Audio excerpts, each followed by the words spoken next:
Adrien Quatennens doit-il démissionner? Il doit partir. Il le fera ou il le fera pas. Je pense qu'il ne le fera pas et je l'espère. Alors oui, il doit démissionner. Je ne peux pas répondre de manière aussi simple à cette question. Moi, ce que j'aimerais, en fait, c'est qu'Adrien Quatennens non seulement démissionne. Je pense que oui, je pense que tout le monde s'en sortira mieux comme ça. Ma réponse est simple, non. Cette question, eh bien, elle suscite de plus en plus de réactions chez les sympathisants et les sympathisantes de la NUPES. Sur Twitter, plusieurs prises de position affluent, si bien que deux camps s'opposent désormais très clairement, celles et ceux qui veulent revoir Adrien Quatennens et celles et ceux qui veulent le voir quitter la politique. Pour rappel, il a été condamné mi-décembre à 4 mois de prison avec sursis pour violence conjugale. En réaction, la France Insoumise a alors décidé de l'exclure temporairement. Il devrait donc être de retour en avril 2023, à la condition de suivre un stage de sensibilisation aux violences faites aux femmes. Une sanction insuffisante pour au moins 1 millier de personnes qui demandent l'exclusion d'Adrien Quatennens et dénoncent un manque d'exemplarité dans une tribune publiée dans Le Monde. Pour moi, signer cette pétition, c'est demander à un mouvement de gauche dans lequel je me retrouve, pour lequel j'ai voté depuis que je suis en âge de voter, de dire que je ne peux pas, en tant que femme qui a été victime de violences conjugales, je ne peux pas être représentée par un homme qui a été condamné pour ces violences-là. Une gifle, c'est très grave. Et ce qui est très grave aussi, c'est la communication d'Adrien Quatennens qu'il y a eu derrière, de comment est-ce qu'il parlait de sa femme, comment est-ce qu'il se défendait effectivement sur BFM TV. Pour moi, c'est tout ça qui est grave en fait. Et pour moi, c'est comme une seconde gifle du coup qui est donnée à toutes les femmes victimes ou non de violences conjugales. Cette tribune, eh bien, elle s'inscrit dans un contexte de gronde beaucoup plus large puisque depuis plusieurs jours, une grève militante s'organise. C'est environ 25 groupes locaux de jeunes insoumis qui annoncent suspendre leurs activités. Pour Claudine Cordani, activiste écoféministe, ce ne serait qu'un début. À partir, c'est un microcosme, c'est une petite société, il y a des gens d'accord et puis des gens pas d'accord. Donc il y a des gens qui estiment qu'Adrien Quatennens n'a pas fait, entre guillemets, quelque chose d'aussi grave que ça, sauf que c'est un élu de la République. Donc, il est tout à fait légitime que des personnes s'expriment parce qu'elles ont voté pour des personnes de la NUPS, qu'elles viennent de LFI, de LV, des autres mouvements. Voilà, donc je crois que quand on a un discours, soit on est raccord et on tient la route, sinon il va y avoir des insoumises et des insoumis qui vont se manifester, c'est exactement ce qu'il se passe. De l'autre côté de la balance, certains affichent leur soutien indéfectible à Adrien Quatennens et militent pour son retour au plus vite. Je ne veux pas minimiser les faits, mais on fait quand même une différence entre quelqu'un qui bat sa femme tous les jours à coups de poing dans la figure que une gifle qui a été mise lors d'un conflit de couple. Même si la graduation, ça ne plaît pas à tout le monde, il y a quand même une sacrée différence entre les deux. La justice est tombée et on veut, contrairement aux valeurs de gauche, condamner un homme à vie pour une gifle, quoi. Moi, je sais pas, quand il y a un délinquant qui sort de prison, il a volé. Enfin, c'est pas bien, il a volé. Bon, il a fait 6 mois de prison. Quand il sort, il a le droit à la réhabilitation. Pour défendre Adrien Quatennens, des contre-pétitions voient le jour comme celle-ci. On y dénonce un féminisme intégriste, de lâchage et d'acharnement, une rhétorique bien connue des mouvements féministes. C'est assez amusant quand même de voir cette rhétorique-là qui est utilisée contre les féministes et qui est la même que celle qui est utilisée par exemple, par la droite ou l'extrême droite. Ils ont utilisé ces termes de féministes intégristes, de féminazis, on a aussi entendu ça, et voir en fait nos camarades de la France Insoumise ou parfois même d'autres partis qui se disent progressistes. Lorsqu'on se voit utiliser cette rhétorique envers nous, on se dit qu'on a perdu quelque chose, quoi.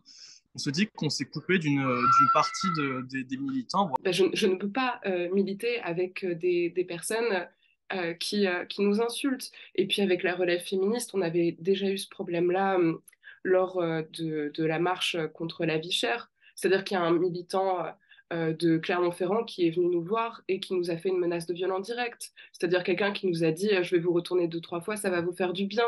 C'est ça qu'on a face à nous. Enfin, je veux dire, c'est ces personnes-là qui sont face à nous. Et donc oui, il va y avoir une fracture générationnelle. Un conflit générationnel, c'est une des raisons qui peuvent expliquer la fracture qui existe au sein de la base militante de la gauche. Il y a clairement une histoire de génération parce qu'il y a des MeToo, c'était il n'y a pas si longtemps que ça. mais ça commence déjà à faire assez pour qu'il y ait toute une génération qui a grandi avec ça, en fait, et ça fait partie de leurs valeurs, ces trucs-là. Et de voir que c'est traité par-dessus la jambe, comme si c'était un truc pas grave, en disant oui, d'abord on va protéger le camarade Adrien, et puis bon, c'est qu'une gifle, machin, c'est pas audible pour les jeunes. Un argument pourtant sèchement balayé par Laurent Mauduit. Ceux qui défendent Adrien Caténas, c'est pas parce qu'ils sont à l'ancienne. Ceux qui sont à l'ancienne et qui sont pour une société patriarcale, déjà, ils sont pas la France insoumise. Et si l'affaire Quatennens était le fruit d'une manigance politicienne? C'est en tout cas l'argument de certains militants. Alors que la France insoumise a opéré quelques changements dans sa direction, ils y voient une manière pour les rejeter du groupe, comme Clémentine Autain, le couple Garrido-Corbière ou encore François Ruffin, d'utiliser cette affaire comme un tremplin politique. Il y a des gens qui instrumentalisent Quatennens, le cas Quatennens, de façon à détruire la NUP, même à l'intérieur de LFI. Il y a des individualités qui se servent de ça pour avancer leur pion. Une chanson qui serait entonnée par Jean-Luc Mélenchon lui-même. Mélenchon, t'es avec lui ou contre lui? Si t'es contre lui, tu l'as trahi. Si tu l'as trahi, c'est qu'il y a un complot. C'est qu'il y a un truc comme ça. Il est très comme ça, quoi.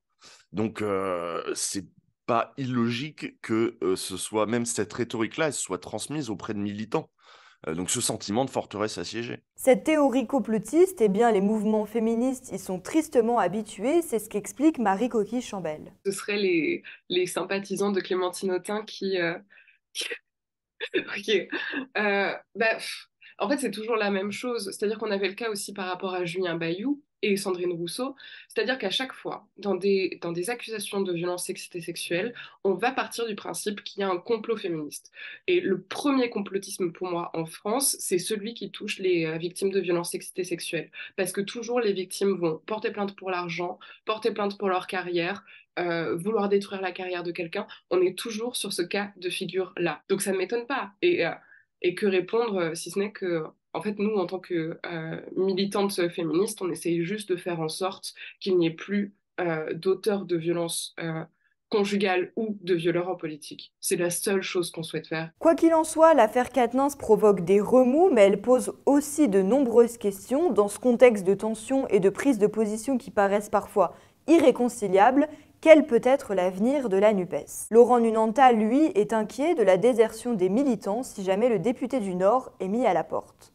Leur combat, c'est un combat politique sur l'égalité, l'équité, la justice, la pluralité, et que le combat ultra-féministe arrive à occulter tout le reste. Fait qu'il y a des gens qui se mettent en retrait. Ça m'inquiète un peu. Après, si la NUP disparaît, il y aura un autre mouvement de gauche. Hein. Les gens qui sont de gauche restent de gauche. De l'autre côté, on s'inquiète aussi de l'avenir de ce jeune mouvement. Quand on prononce des discours mais qu'on n'est pas capable d'appliquer les choses, il y a un vrai problème. Nos sociétés n'avanceront pas tant que ce sera le cas. Et donc là, Jean-Luc Mélenchon a un vrai choix à faire. La portée de la décision de Mélenchon vis-à-vis de l'affaire Quatennens, ça peut avoir des portées sur la NUP, c'est au-delà. Ce serait vraiment dommageable pour la gauche en ce moment qu'il se passe ce genre de choses. Il y a quelque chose à créer maintenant. En fait, faites mieux. Ben, non seulement on va faire mieux, mais avec d'autres personnes, je pense.